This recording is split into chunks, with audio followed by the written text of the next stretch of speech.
नमस्कार मंडळींनो, बऱ्याच दिवसापासून जिजाऊच्या बड्डेचा जो व्लॉग टाकायचा होता तो खूप पेंडिंग होता आणि आज तो टाकलेला आहे. हाच तो जिजाऊच्या बड्डेचा व्लॉग आहे. तर याच्यामध्ये आम्ही 18 तारखेला 19ला जिजाचा बड्डे, आम्ही 18 तारखेला स्टार्ट केलेली आमची जर्नी. सकाळची उद्यान एक्सप्रेस होती, आम्ही 1:15ची होती उद्यान एक्सप्रेस दुपारची. आणि त्याच्यासाठी आम्ही ठाण्याला बसलो. ठाण्यावरून जी उद्यान एक्सप्रेस केलेली त्याने आम्ही सोलापूर स्टेशनला उतरणार होतो. एसीचं ऑलरेडी बुकिंग केलेलं रिझर्वेशन होतं, कन्फर्म सीट्स होत्या, त्यामुळे काही त्रास झाला नाही. जिजा इथे तिथे बघण्यामध्ये, ट्रेनमध्ये कंपार्टमेंटमध्ये जे कोणी लोकं होती, लहान मुलं होती, त्यांच्याकडे बघण्यामध्ये, आजी आजोबांसोबत खेळण्यामध्ये एवढी व्यस्त होती की ती माझ्याकडे बघतच नव्हती. आणि त्याच्यानंतर तिने एक झलक माझ्याकडे दिली. मी जेव्हा बसलेली अप्पर बर्थमध्ये बसलेली तेव्हा. आणि नंतर इथे सीटवरती जॉईन झालेल्या होत्या ह्या 2 छोट्या मुली. त्या छोट्या मुलींसोबत जिजा खेळण्यामध्ये खूप दंग होती. खूप वेळ त्या खेळत होत्या एकमेकींसोबत आणि जिजासुद्धा छान रंगली होती. ही लहान मुलांची निरागसता असते ना, की त्यांना त्यांची भाषा कळते. आणि आपण मोठ्याने कितीही तोंड आडेवेडे केले, त्यांना हसवण्याचा प्रयत्न केला, पण एखादं लहान मुलंच लहान मुलाला लगेच हसवू शकतं, खेळवू शकतं. हे खूप अनुभवलेलं आहे या जर्नीमध्ये. आणि बऱ्याचशा प्रवासामध्ये किंवा जिजाला जेव्हा बाहेर गार्डनमध्ये फिरायला नेलं किंवा कुठेही जेव्हा जिजा लहान मुलांच्या संपर्कात येते, तेव्हा जिजा त्या लहान मुलांकडे एक आकर्षकतेने लहान मुलांकडे जसं लगेच ओढलं जातं ना, तशी ती ओढली जाते आणि एकमेकांकडे बघतात. तसं इथेही जिजा खेळत होती ह्या 2 छोट्या मुलींसोबत आणि त्यांनाही जिजा खूप आवडली आणि त्याही मस्तीमध्ये खूप खेळत होत्या. आम्हाला सोलापूर स्टेशनला उतरता उतरता रात्र झाली, कारण ट्रेन सव्वा ते दीड तास लेट होती. सोलापूर स्टेशन आमच्यासाठी हा पहिलाच प्रवास होता तुळजाभवानी मंदिरला जाण्याचा आणि हे सगळं आमच्यासाठी नवीन होतं. तरी कॅब बुकिंग वगैरे सगळं केलेलं होतं ऑलरेडी, त्याच्यामुळे प्रवास दगदगीचा झाला नाही. स्टेशनला उतरताच कॅब ऑलरेडी तिथे आलेली होती आणि ती आम्हाला सोलापूर स्टेशनवरून नेणार होती तुळजाभवानीला, मंदिराच्या जवळ. आणि तुळजाभवानी मंदिराजवळ आम्ही तिथेच जवळपासच हॉटेल बुकिंग केलेली, की सकाळी जेव्हा आम्हाला दर्शनासाठी जायचं होतं तेव्हा दर्शनासाठी आम्हाला म्हणजे प्रवास एकतर रिक्षा वगैरे शोधायला नको किंवा परत कॅब बुकिंगसाठी आणि ते ते वेटिंग नको राहायला, म्हणून आम्ही जवळचंच एक हॉटेल बुक केलेलं होतं. ऑलरेडी रिझर्वेशन त्याचंही झालेलं होतं. तर रस्त्यावरून जाताना शिवजयंती सुरुवात झालेली. आम्ही ऑलमोस्ट 11-11:30च्या दरम्यान आमचा हा प्रवास चालू होता 18 तारखेला रात्रीचा. आणि शिवजयंतीची सुरुवात जी होती ती सगळीकडे डेकोरेशन आणि सगळं काही चालू होतं. आमचे जे ड्रायव्हर दादा होते, त्यांना जेव्हा आम्ही सांगितलं की उद्या हिचा बड्डे आहे जिजाऊचा, जिजाऊ नाव आहे, शिवजयंतीला बड्डे आहे, तेव्हा तेही खुश झाले आणि त्यांनीही शिवाजी महाराजांची, आपल्या छत्रपती शिवाजी महाराजांची सुंदर अशी गाणी लावली. त्याने एक फील वेगळाच आला. जिजाऊचा बड्डे स्टार्ट झालेला आहे याची आम्हाला खूप म्हणजे अशी एक आतुरता लागली, कारण त्यांनी जो माहोल होता, म्हणजे जी काही गाणी होती ते साऊंड वगैरे लावून त्यांनी पूर्ण माहोलच चेंज केलेला होता. आणि रस्त्याला खूप ठिकाणी असं डेकोरेशन होतं केलेलं. आपल्या छत्रपती शिवाजी महाराजांचे जे काही स्मारक आहेत, पुतळे आहेत, तिथे खूप सारं लाईटिंग डेकोरेशन होतं आणि गाजावाजा होता. रात्र खूप झाली आहे, 11:30-12 वाजले, तसं काहीच वाटत नव्हतं. सगळीकडे पूर्ण अशी आरास होती, लोकं खूप सगळी जागी होती असंच वाटत होतं. आणि हे जे आहे हे आम्ही तुळजाभवानी मंदिराच्या जवळचं आहे, तिथे थांबलेलो जेवण पार्सल घेण्यासाठी, कारण रात्र खूप झालेली. आम्ही प्रवासामध्ये रात्री काही खाल्लं नव्हतं. आणि तेव्हाचं हे जे डेकोरेशन आहे हे मंदिराच्या जवळचंच आहे. हॉटेलमध्ये बुकिंग केलेलं होतं, त्यामुळे इथेसुद्धा दगदग झाली नाही आहे. टी व्ही होता, टी व्हीवरती कार्टून चालू करून दिलं जिजाला. जिजा कार्टून पण बघत होती, पण मजा पण करत होती. आणि ते मम्मी पप्पा पण, त्यांना पण थोडं आपल्यासोबत वयस्कर माणसं असतील तेव्हा त्यांना दगदग होणार नाही, त्रास होणार नाही, ही एक खात्री करूनच आम्ही हा पूर्ण प्रवास प्लॅन केला. ऑलरेडी प्लॅन करूनच प्रवासाची सुरुवात केली, कारण नंतर त्यांना काही दगदग त्रास नको, कारण दोघांना जे काही आजारपण आहे, डायबिटीज वगैरे, ते अशा प्रवासामध्ये ते जास्त होण्याची शक्यता असते. त्यामुळे ही काळजी आम्ही घेतलेली होती इथे. आणि इथे एक विशेषता अशी आहे की जिजाऊचं जे आपलं नाव आहे जिजाऊ, हे जिजाचं नाव आम्ही अजूनपर्यंत रिव्हील केलं नाही, नामकरण केलं नाही. ते नामकरण आम्हाला करायचं होतं. मग त्यासाठी स्पेशली आम्ही इथे आलेलो जिजाऊच्या पहिल्या वाढदिवसाला. तर इथे जिजा पण आरामात झोपलेली होती, शांत झोपलेली. तोपर्यंत मग मी हे सगळं जिजाऊचं जे आपल्याला नाव रिव्हील करायचं आहे, नामकरण करायचं आहे, ते इथे नामकरण करण्यासाठी घेतलं. तिच्या आजी आजोबांच्या हाताने करायचं होतं हे नामकरण.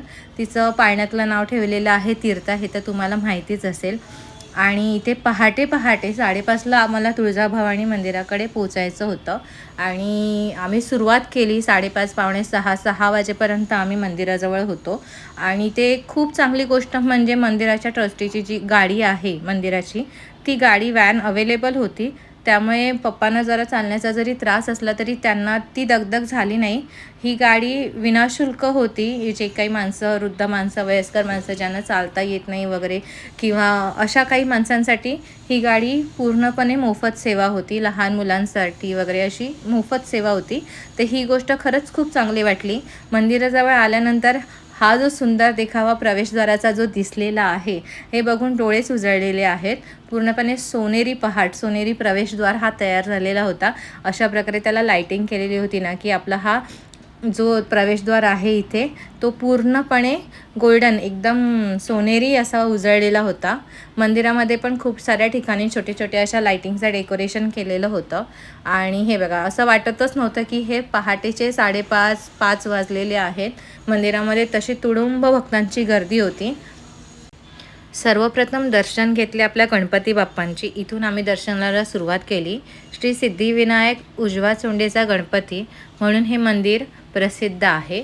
त्यानंतर मग आमची पुढची वाटचाल चालू झाली आई तुळजाभवानीच्या भेटीसाठी.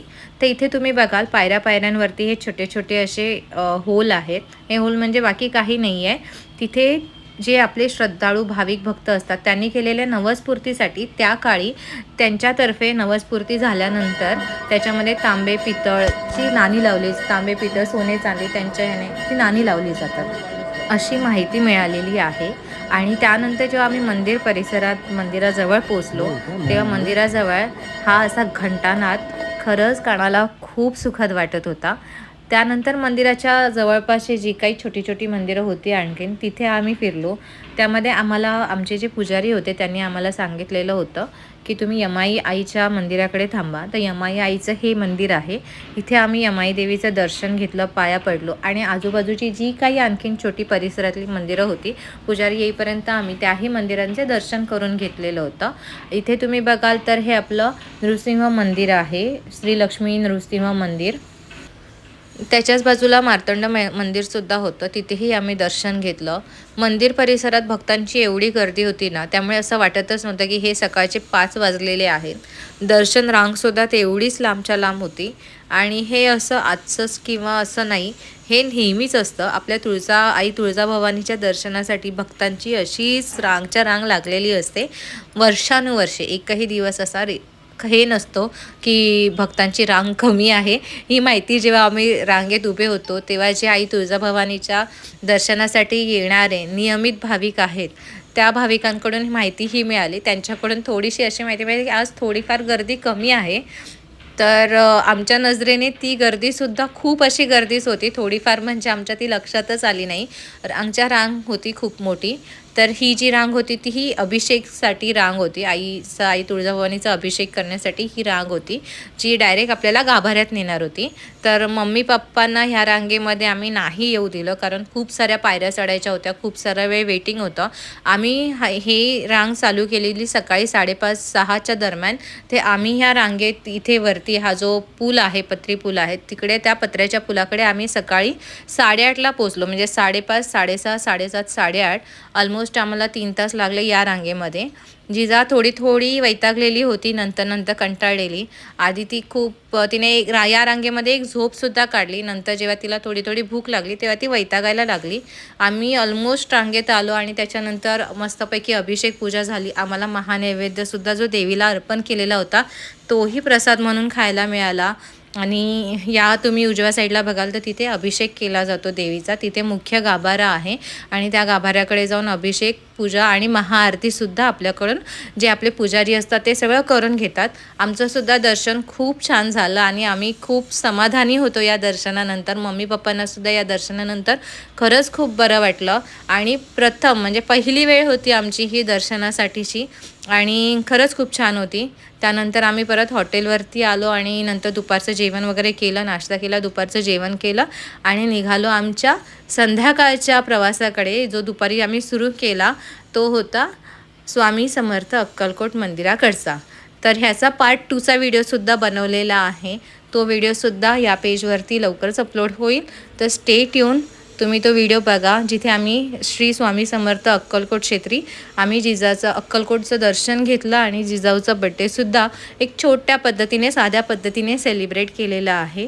तर अशा प्रकारे हा जो व्लॉग आहे, हा व्लॉग 2 पार्टमध्ये केलेला आहे. पार्ट 1मध्ये सकाळचं जे आमचं दर्शन होतं श्री तुळजाभवानी आईचं ते केलं आणि संध्याकाळी आम्ही श्री अक्कलकोट क्षेत्री श्री स्वामी समर्थांचं दर्शन घेतलं आणि अशा प्रकारे जो जिजाऊच्या बड्डेचा पूर्ण दिवस आहे तो आम्ही इथे साजरा केलेला आहे. तर तुम्हाला हा व्लॉग कसा वाटला नक्की सांगा. चॅनलला सबस्क्राईब करा, शेअर करा, कमेंट करा, लाईक तर नक्कीच करा आणि अशा प्रकारे जिजाऊला खूप खूप भरभरून प्रेम द्या आणि तुमचे आशीर्वाद, तुळजाभवानी आईचे आशीर्वाद, स्वामी समर्थांचे आशीर्वाद, सगळ्यांचे आशीर्वाद असे जिजाऊवर राहू दे. श्री स्वामी समर्थ, श्री स्वामी समर्थ, श्री स्वामी समर्थ.